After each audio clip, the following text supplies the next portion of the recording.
title of this writing is Perpetual Anger is a Death Sentence. Who the heck hasn't been angry?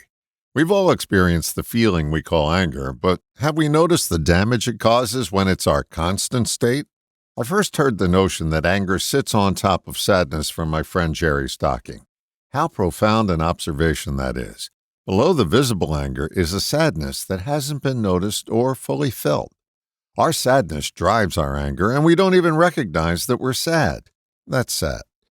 Have you ever noticed that angry people as they age have constricting health conditions, blood pressure, heart, circulation, etc.? Just look at their face and see the constriction. It gets mirrored in their body. A few years ago, I met an extremely successful mogul in his industry. He commented that he was having acid reflux and couldn't seem to get a handle on it, even though he had top medical care. He was being more careful about his food intake and taking his prescriptions, but it didn't seem to have an effect. I asked if he noticed how angry he was. He reacted as though someone had told me his secret. Apparently, someone he respected recently told him that anger was an issue for him, something he was unaware of before. He wanted to know how I knew. I simply said, "I can see it on your face." Many successful people use their unnoticed anger to build empires. After the building is done, the anger is still there and it has no outlet. That's when it becomes problematic. I suggested to him that he begin to notice his anger and not attribute it to an outside source, as in, he, she, it makes me feel so angry. I recommended that he just notice the feeling that he calls anger and sit with it. The strategy is to explore the feeling in your body.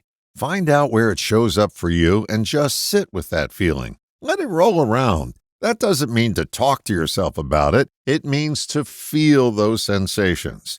This noticing and feeling of anger begins the process of transmutation from a state of anger to a state of calm. In the process, you're likely to get a glimpse of what you're sad about. That gives you an opportunity to address what's been sitting outside of your awareness all this time and allows your anger to dissipate. Like you, I have a number of Facebook, social media friends, and family members. It's amazing to me the level of anger that's displayed in their postings and repostings. They have yet to recognize the deleterious effect that has on their well-being and their health.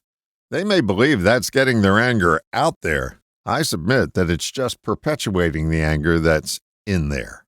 Anger will wear you down and take its toll. And if you're still justifying your anger, you are in deeper than you know, and your grimness will reap what you've sown. Start noticing your anger and explore those angry sensations in your body, and you will have found a governor to commute your sentence. All the best, John.